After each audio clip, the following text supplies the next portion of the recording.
Good morning. Welcome to the Get the Leads, Generate the Leads You Need Quickly for Speakers and Entrepreneurs.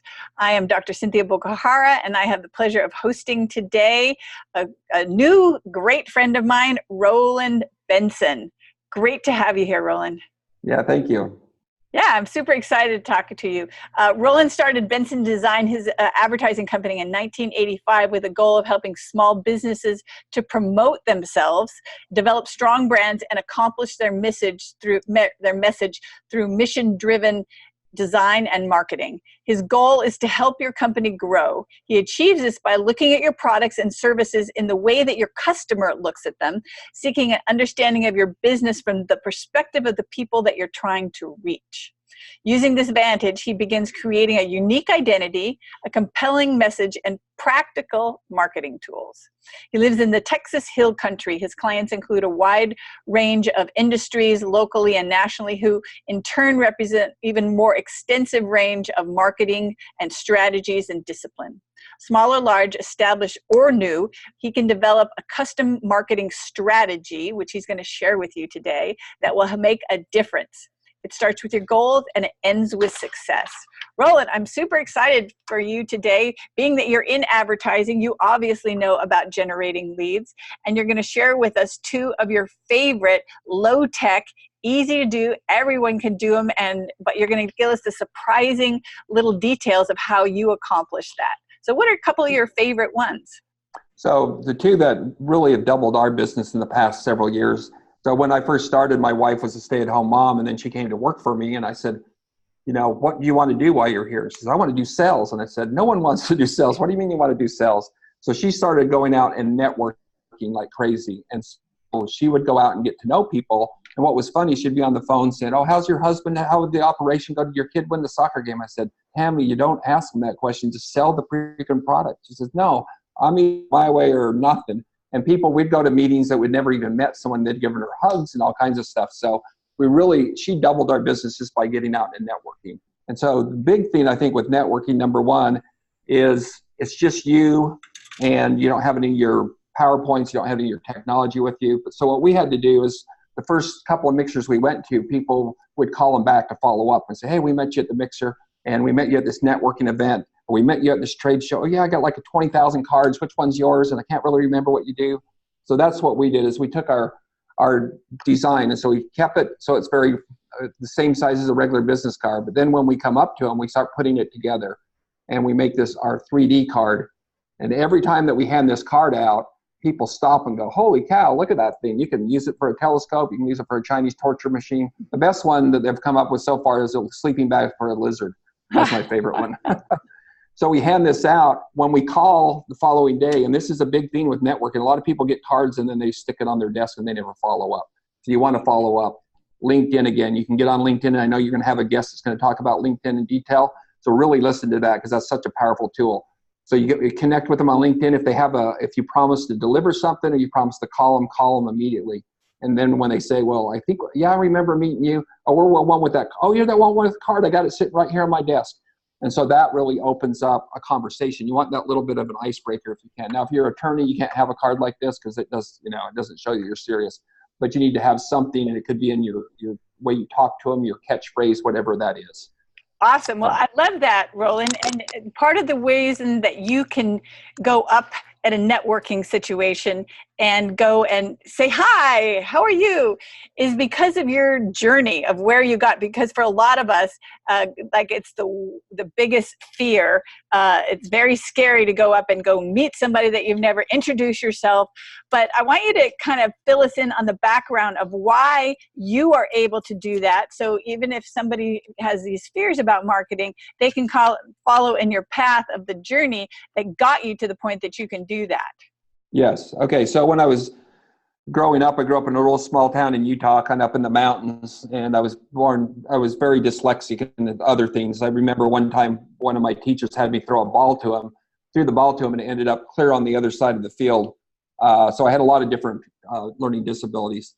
And there were 6 boys in our family. My dad had a big construction company, and back in the 70s, they didn't have pagers, phone, answering machines, computers, nothing. So people would just call and I'd answer the phone because I was the oldest, and they'd say, okay, this is Mr. Forrest. I need to talk to your dad. And I said, well, he's not here. He's out on a job site. I need you to take a message. It's very important. So immediately I started panicking at first and going, well, I don't even know how to spell my own name. Then I noticed that I could start drawing, and I started drawing and illustrating everything out that was said in the conference call, or not conference call, but excuse me, on the call that the person would call me. And I would list it all out. And then when my dad came home at night, I would have this storyboards, and I was able to go through them. And so that, and also just in school being called on and not, people thought I was retarded, I was slow, I had all these problems.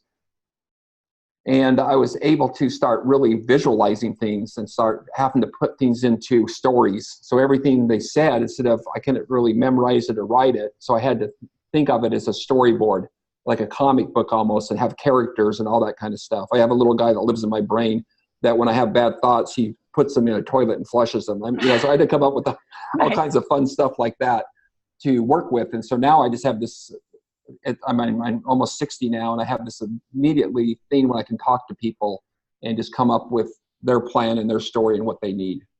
Yeah, but you developed that, as I recall. You you were a little bit shy to go talk with people, and you grew up like, oh, I don't want to do that. So tell us how you got over that fear.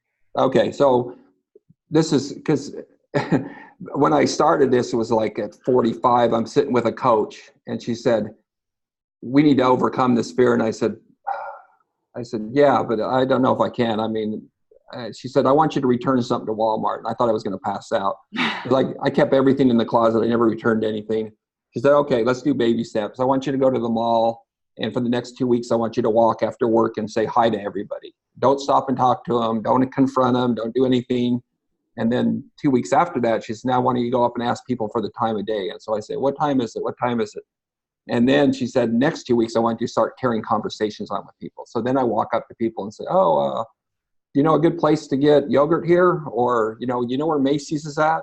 Or whatever I could come up with. And then sometimes I started seeing this guy had a cool pair of shoes. And I said, oh, where did you get those shoes? I love those shoes. And then he'd start talking to me, and all of a sudden a half hour went by.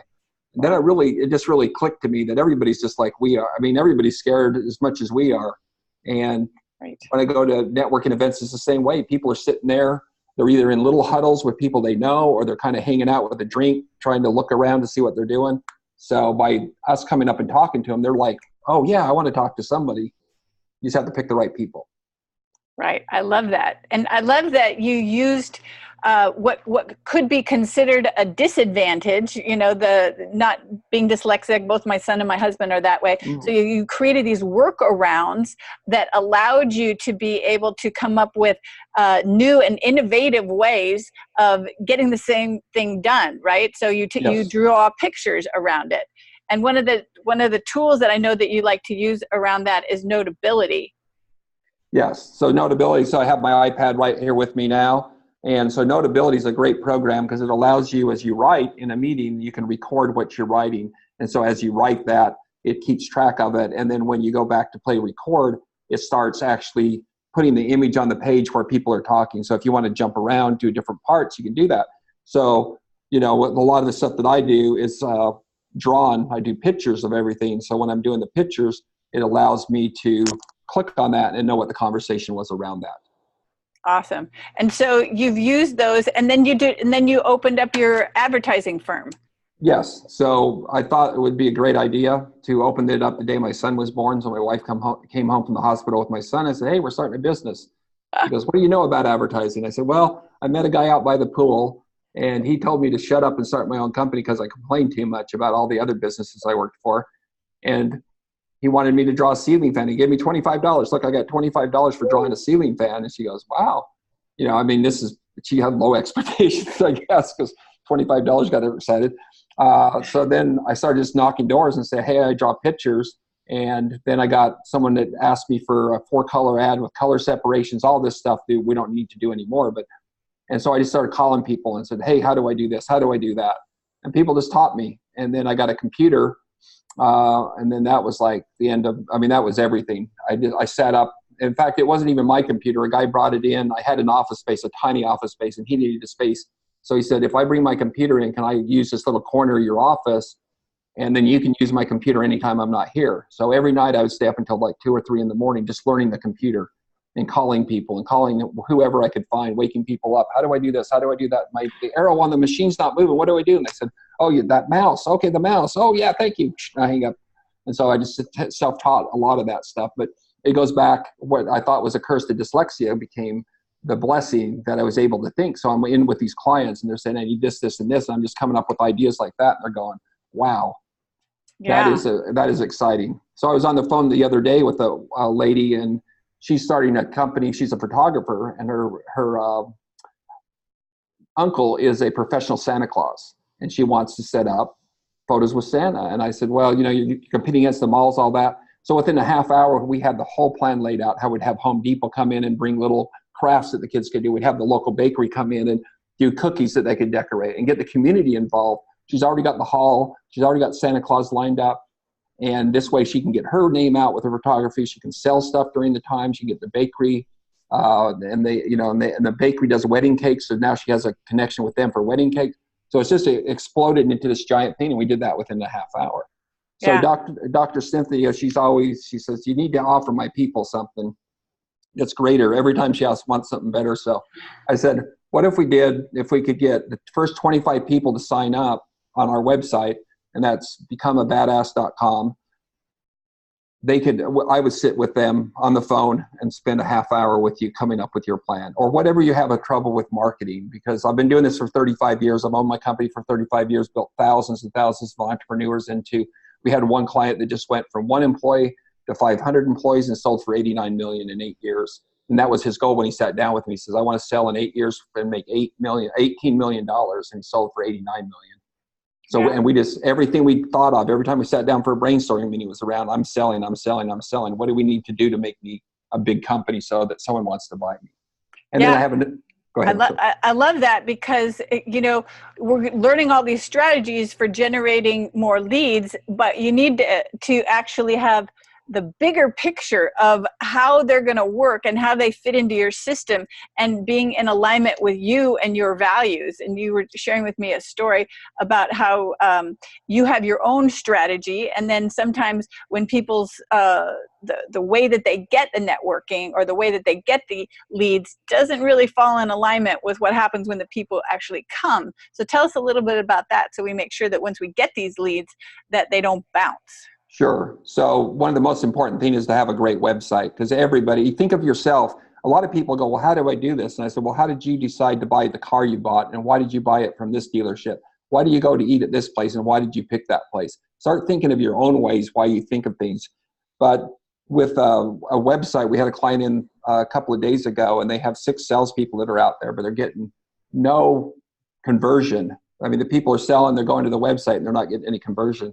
So we went to the back end to the Google Analytics and saw they were getting a 90% bounce rate. People were going to the homepage and they were spending just a few minutes and then bouncing off, because their offer didn't match what their website, and their website was terrible looking also. But when people went to it, they just didn't get that warm and fuzzy. They didn't get that conversion. They didn't have a call to action. And so we're working on changing that. But in the past, we've done that so many times. Right. You just, and again, you need to have good reviews. You need to have mobile friendly. You need to have all that kind of stuff too. So you can't just be out there talking to people. First thing they're going to do is go to your website. And if it doesn't look good, then you're going to get that bounce, and you're not going to get that conversion no matter how hard you try. Right. So tell us, so when you're going out, I'd love to have you go in just a little bit more detail about things that you do still to be able to kind of get yourself ready to go to a networking, because networking has been really powerful for you. Yeah. And so I want you just to flesh out, like, show us a day where you actually have a networking, like why you chose that networking event, Okay. what you expect to get out of it, how you set your mindset, where it fits in your strategy, and then walk us through, okay, you arrive, now what do you do? And then the follow through that you do to actually get that to get a lead that will turn into a high quality client. Exactly. So I first look at the organizations. I first sat down and wrote every organization in San Antonio about who met. So we have the North Side, the South Side Chamber, we have the Hispanic Chamber. And so then I eliminated the ones that wouldn't match for me. We also have professional associations like the San Antonio Manufacturers Association, the Plumbing Association. So I just took the ones that I thought that I could be a part of and that would be good for me. And then I'd go to their website, find out when their mixers are, and they usually invite you to a mixer or a networking event for free for the first couple because they want you to become a member. So then I would go to those and figure out which ones are the best, and then I'd hone that down. So the first thing I would do to get comfortable, I'd go early to the networking event. There's always some young lady sitting at the front desk with the name tags and stuff that you've signed up for. And so you talk to them for a few minutes, get a feel for what, who's coming, who's speaking, all this kind of stuff. And they're more than happy to help you because they're all about customer service and getting you to feel comfortable there. Then I look at all the name tags that are out there and I say, okay, Bob Jones from Pace Pecani Sauce is going to be there. That's someone I really want to talk to. And then I write down maybe 3 or 4 names that I want to talk to because you only have an hour. You can't talk to everybody in the room. So then I even stand back and I watch people come in and get their name tags. And then when Bob from Pace Pecani Sauce picks up his name tag and walks in, then I kind of follow him and then I go up and talk to him and introduce myself. Hey, I'm Roland Benson. I've been here in San Antonio for a long time. I love your product. I eat it every day. And then they're excited because people are proud of where they work and what they do. And if you say, hey, I eat your product, I do this, or I drive by your place all the time, or my kids go to your daycare or whatever that is. And then they'll open up and talk to you. Say, oh, great. What do you do? I say, oh, I own an advertising agency. We do this, this, and this. And now that's not the time to become this business card ninja where you throw your card at them immediately, or you say, I want to come in and set up a sales meeting. It's all about relationships. So you start building that. You build that equity in them. And then you say, I noticed on this and this, I think I could be of value. And I'd like to connect with you next week, send you a quick email. That'd be all right. Oh, yeah. Can I get your card? And then you move on to the next one. You don't want to sit and have a half hour, or unless it's just a hot lead, you want to work the room. And then if you get stuck with that one guy that just wants to talk about race cars or whatever, you need to figure out a way to get out of that. Say, oh, appreciate that. That sounds great. Why don't we talk next week? I got a couple other people that I see that I need to reach out to before they leave, but it was nice meeting you, and then move on. You just don't want to get caught in that constant talking like that. I love that because with networking, that's one of the toughest things to do. Like, it's tough to open up, and then it's hard to know what kind of questions and what to talk about. And then it's just as hard to have a gracious close to leave. So exactly. Yeah, what I always end up doing is just what you said. I'm totally not that great at it. I go talk to the first person in front of me so I don't feel too uncomfortable. And then I end up staying there for a long time and trying to how do I get out of this? Well, and my wife's 10 times better than I am at networking. For some reason, ladies do better. Sorry, guys, but there'll be a big group of guys that that they're the leaders of the pack, and they're all talking about how great they are. She'll walk right up to that group and kind of stick her head in and say, hey, my name's Tammy. This is my first time here. And then they open up, and you can see the circle open up. If I stuck my head in there, they'd punch me. But the circle opens up, and they go, okay, yeah, so you're new to SAMA. Let me tell you about it. And, oh, you need to meet this person. She said, could you introduce me? Oh, sure. And she just starts working the room like that. I just sit back and marvel on how she does that. I try to find the lone wolves that are sitting out there and then go talk to them after I've talked to the people that I've planned on talking to. But she can just stick her head in and say, hey, I'm new here. And people are more than happy to help out and stuff. I mean, people are just people just like we are, and they're, nice. That's what in Texas anyway. I guess maybe New York, it might be a little different, but here in Texas, they're nice. Awesome. So during the conversation that you have with them, you compliment them, as you said, about something relative to their business. And before You've already strategized what type of person might be there. So you're kind of up a little bit on what points of discussion you could have. And so how do you open it, Roland? How do you go in? What do you say? Hi, I'm Roland. Or what do you? Sometimes that's all you need to say. If someone's standing there, say, hey, I'd like to hear, my name's Roland Benson, and this is a group. What can you tell me about it? Especially if you're new. Just think of things like that. Or what works great for me is beards are big now. People love their beards. I always go, man, that is an awesome beard. I wish I could grow one like that. Mine's all stumply. And then they start talking and they say, oh, what do you do?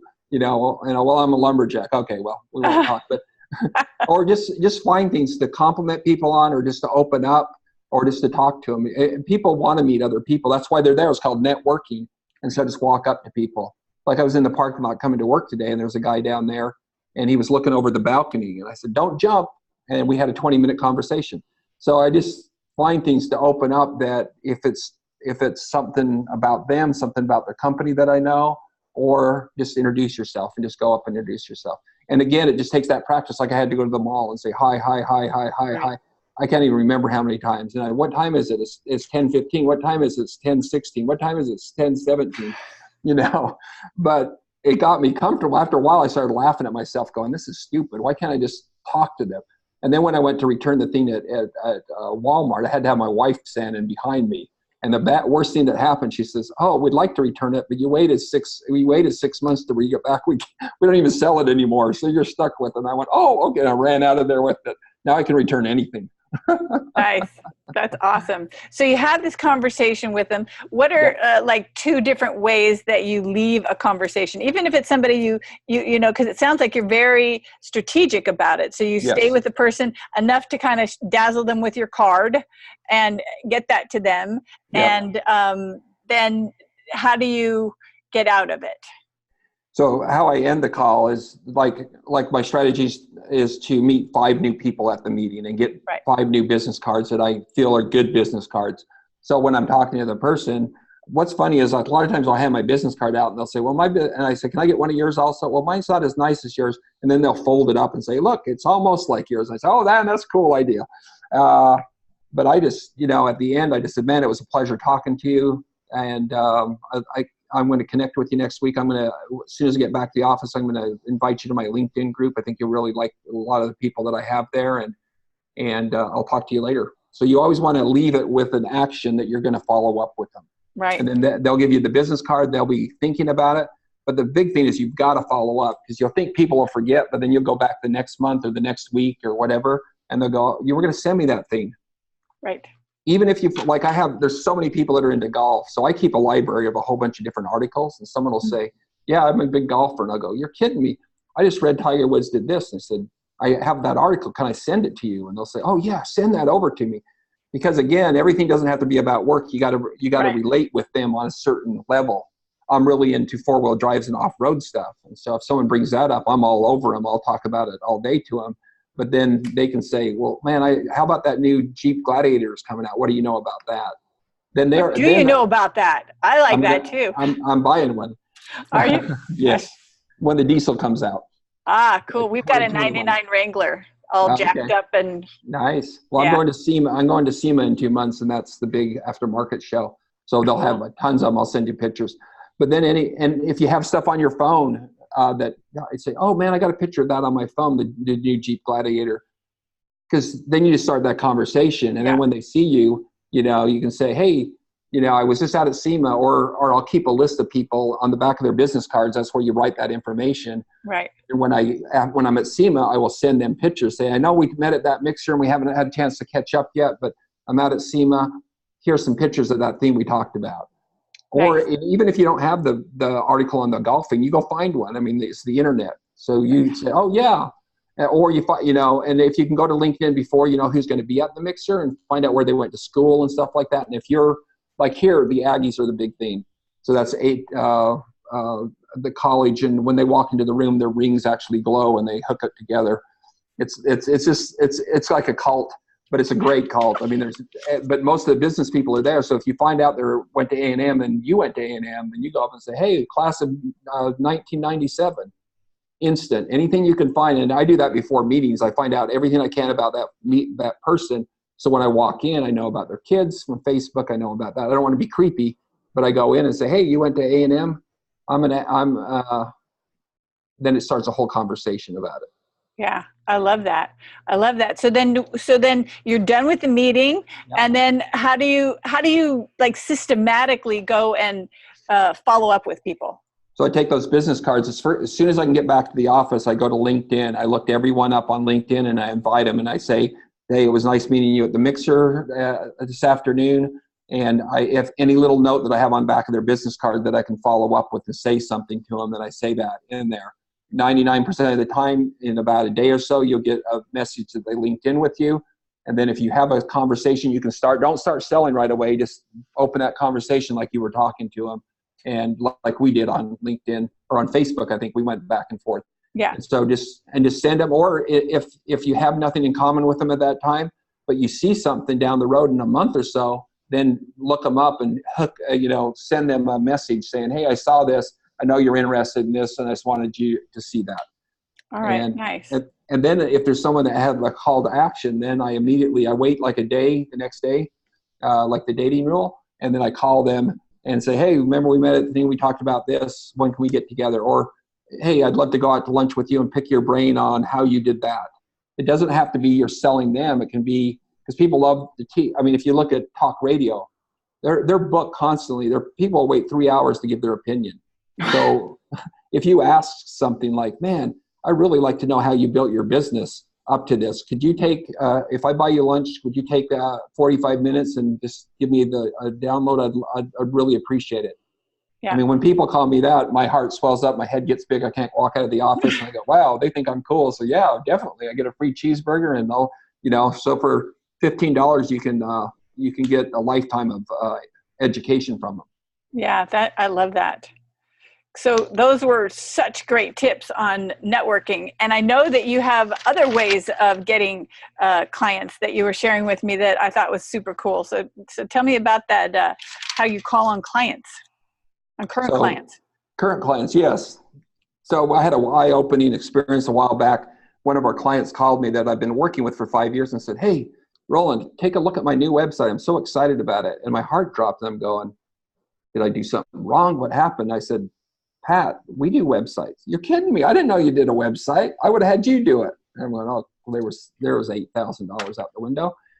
And so I had to realize I need to call my clients and sit down with them and let them know what I do, but then find out what other stuff they do. So I sat down with our biggest client and I said, what's some of the services? They weren't our biggest at the time, they are now. What are some of the services we could do or things that you need? And they said, well, we need email marketing. We need this and this. And I said, we do that? Or yes, we can do that. He said, well, you set me up a proposal, you give me a quick information about it, and we'll have you take it over, and we'll take it away from our own vendor because you already have trust with them. He loves us. We bend over backwards. We'll work weekends for him, whatever. And so now he's turned into a massive client that we have work every day in our office from him, but it was just sitting down with him and finding out what he needs. But now when I find another client that matches his circumstances or his industry, I can go into there and say, this is what we do. And they said, that's exactly what we need, because I already used my client as research, and he told me everything because I had that equity built with him. Right. So you get on the phone. Do you have like a system that you do to, reevaluate or go back through your current client list, or do you have an assistant do that? Tell us about how you do that. So I have them break down who we're not doing business with for the last 3 months, because in our business, people come and they get their stuff done, and then they move on, and then they'll come back and they'll come back. So we've had clients for 25 years, but we might only see them every 6 months or every year, depending on what they need. So I'll go through, and then I'll just call and say, hey, Pat, or Jim, just checking back in with you.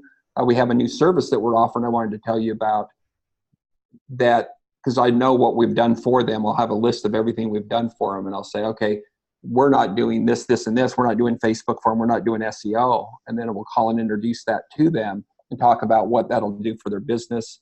And so I don't tell them this is all the stuff we do, because they already know of a chunk of it, but I come up with 2 or 3 things that are brand new to them. It might not be brand new to our company, but brand new to them, that I can sit down and go through it with them and show them the value. And sometimes they won't come back for 3 months, and they'll say, you told me about SEO. Someone was telling me I need to have that. Can you do that for us? I said, oh, sure. But it's in their mind instead of them going out and finding someone else, because they always hear something like, you need to be on Facebook, you need to be on this or whatever. And then we want them to be calling us and say, do I need that? Instead of going, okay, Google it. And then they call and say, hey, can you tie my Facebook in? I said, why don't you have us do it? Well, I didn't know you did it. So you just have to really educate your clients. But you've already got that equity. You might as well use those clients instead of going out and beating the pavement for new ones all the time.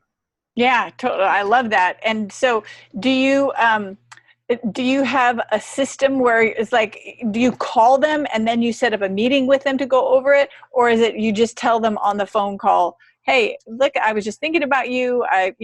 We had these couple new things coming in. Or do you start out with, hey, I just wanted to reach out and touch base with you and see if there's anything else that you need, that any other services? Yeah, a lot of it's client by client, since we know our clients well because we work so closely with them. Then we go, okay, Jack needs his handheld. We need to go over and meet with Jack. Well, Jim, he doesn't ever have time, so I'll catch him on the phone while he's in the truck and go over it with him there. But if it's a big client, let's say like the one that we just turned in, then I'll take them to a nice restaurant and say, hey, let me go over the things we're doing, because I know that they need what we're doing and they have the money to do it. But if it's a small guy and he doesn't really have the time, and I don't have the time to take him to lunch, then I'll just say, hey, let me tell you some of the cool things we're doing. This is how it'll benefit your business. Okay, nice. I love that. And so then, do you just leave it like that, Roland, or then do you follow up? Yeah, I always say I'm going to send you an email and more detail on everything so that you have it in front of you. So when you need it, you can pull it up. And then I'll look out about 2 months after that, and then I'll follow back up and say, hey, you remember we talked about SEO? Did you have a chance to think more about it? And are you ready to get together? No, I won't be together in 6 months. Okay, I'm going to call you in 6 months. Does that work for you? Oh yeah, call me in 6 months. I definitely want to do it, but we just don't have the budget right now, or whatever it is. But you got to keep following up with them. I mean, we've had clients we followed up. Took us 1.5 years to close the sale, but it was worth it. And it wasn't, they didn't want us. They were just busy, or something happened, or a parent died, or whatever. And so things happen. So you got to stay in front of them, because you'll forget. They'll forget. Yeah, so totally. We have that set up on a calendar, and it dings us and remember, call this person this time, etc. And now my wife takes all that over because she's all in charge of the sales. But there's clients that I have equity built that she doesn't know that well. So she'll say, hey, remember, you need to call Frontier Gear today, and because you have the relationship with them. And then I'll call, but she'll have relationships with one, then she calls. So it's not all on me. Or there might be someone in the office that has a relationship, and then they call. I love that. And so you have this system. So you have a system for when you go to networking events of how you decide which ones that you're going to go to. Right. And then you go, and then you look at the name tag. So you have this whole system, and then you have really good follow-up. So same thing you have with the current client, you have a system. So tell me about, go into a little bit more detail about how you create that system, so that from a productivity standpoint, because here's the thing, we can get 1 million leads, but It's like, how do you follow up? Because every time you get a new lead, that's like 5 more touch points that you have to do to generate and nurture that. So how do you do that? So first, you don't want everybody in the room to be your lead. You want to focus in on who are the ones that you really want to get down. Now, you're going to get some random people that look good, and you'll go after them too, that you might not even know exist. But focus on those 5 people that you really want to do. So you don't get overwhelmed and say, well, I got 40 people I want to reach out to. Well, that's great, but that's, like you said, it's not scalable to be able to do that. Yeah. And then just get it in your calendar, and then have it remind you when you need to do the different things. And remember, if you're sending out an idea, you can send that same idea out to 7, 8 people, because they're not going to run in, hey, did you get the same thing from Benson? Right. It's all new to them. So you can do that. And there's so many different systems out there that will remind you. And so if you take a Saturday and just sat down and said, here's all my people I want to follow up with and touch points, you can put all that information into it, and it won't send it out for a couple of days or a couple of months or weeks. And then you can have all that set up to be automated and to send out. And what is to get granular, to make it actionable? Yeah. What's the system that you use? Because I know that you kind of go through things, and because of the way your brain works, and you like to be very visual, you probably have one that's easy for most of us humans to. Exactly. I knew you were going to ask me that. Oh, here it is. No, it's right. It's Trello, Trello, Trello. Yeah, I've used Trello. So you use Trello as like a contact management? We use it we use it for a couple of things. One thing, we use it for all our Facebook ads, so we can schedule it out for every Tuesday. It automatically goes out. We also use it for our leads, so that it reminds us. We need a system that we put that information in, and it reminds us, you need to do this, you need to do that. And it's like having an assistant that's there automatically telling you, you need to do this, you need to do that. And then you can have more than one person on it, so you don't get 2 people calling the same person. So they're all in the calendar, and people can add, I already called him, he's good, we got a meeting with him on Tuesday. Then I go there and I go, okay, I'm not going to call him again and say, hey, Rocky, I wanted to tell you about, Tammy already called me. I said, oh, okay, yeah. So it just keeps us organized that way so that we can keep everything in front of us. Then, because once you get it out of your mind on paper, then you don't have to have it cluttered in your mind and thinking about it all the time. I got to call Jim. I got to call Jim. I got to call Jim. It's like Trillo's going to tell me when to call Jim. I don't need to worry about calling Jim anymore. Right. And so you're really good about when it pops up, you go, Yeah. okay, I'm going to get that done. Exactly. Just like my Apple Watch, it tells me to stand up. I stand up that second and go walk one lap and then come back down in and sit down. But yeah, because I know that client could mean, so you need to know what a client's worth to you. So let's say a client's worth a one-time thing, he's worth $25,000. And then over the life of him, he's worth $500,000 over 10 years. Well, I know if I don't call him, I've just threw away $25,000 in the garbage can. Right. So then I look at that and go, well, if I had $25,000 in my hand, would I throw it in the garbage can? There's no way I'd throw it in the garbage can. Would I burn it? No. I'm going to call him and see if he can turn into a $25,000 client. So if you know what your clients are worth, then it makes it more, it motivates you more to call that person. If it's just like, well, I don't know if I want to call him, I'm tired. Well, 25,000, I'm calling him. You know, how many people would dig a hole in their backyard 50 feet for $25,000? I watched a special the other day. If people came down and bought a hamburger, the guy would give him $100, and he had a line around the block, and they waited for 4 hours for $100. You know, and I'm going, people throw clients away. They don't follow up after trade shows. I go to trade shows all the time. I love trade shows. I'll hand my business card out. I said, call me. I have a roof that I need fixed, and I've told this guy twice, call me. Never calls me. So and the roof's $10,000 to get fixed. So $10,000 that he could do in 3 days, and he never follows up with me. So I've had someone else do it, but it's just, you know, why spend all that money at a trade show or at a mixer or at an event and then not follow up? It just blows me away. And that is the tough thing. It's like you've highlighted 3 different things I think that are really important. First is that you need a strategy, and you're kind enough to offer something on that. And second, that you need to have the different ways of getting them. So you were very clear about how you did that. And the third is that you need to have the follow-up process also. So I thought that was really good. Yeah. And the follow-ups, that's everything. So just like for me, mindset, if you don't have a good mindset, you don't have anything. And if you don't follow up, you don't have any clients. So, you know, you can lose everything and start a business in your car if you have that mindset and you follow up when people ask you to do stuff. I mean, you saw that with that Will Smith movie. I love that. I can't watch it very often because I cry every time. The one where he slept in the bathroom with his son and he's trying to sell. Yes. I mean, he was determined. It didn't matter what was going on. He followed up and then he became what he became. Yeah. That's awesome. So I love that.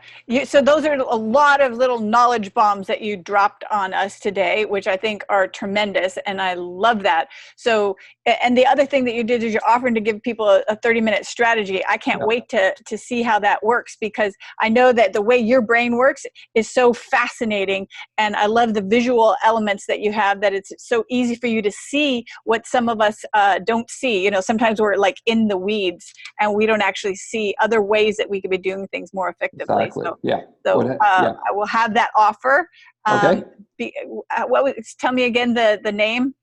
It's becomeabadassmarketer.com.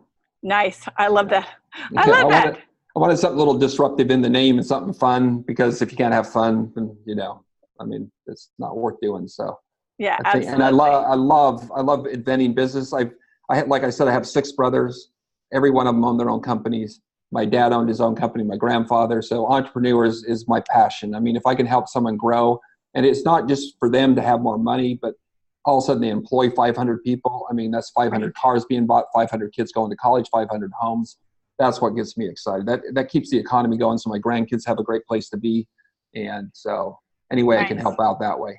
All right. Well, thank you, Roland. It was awesome. Welcome. I'm going to go out and do some networking and do more follow-up. And and then also call some of the folks. So I love that.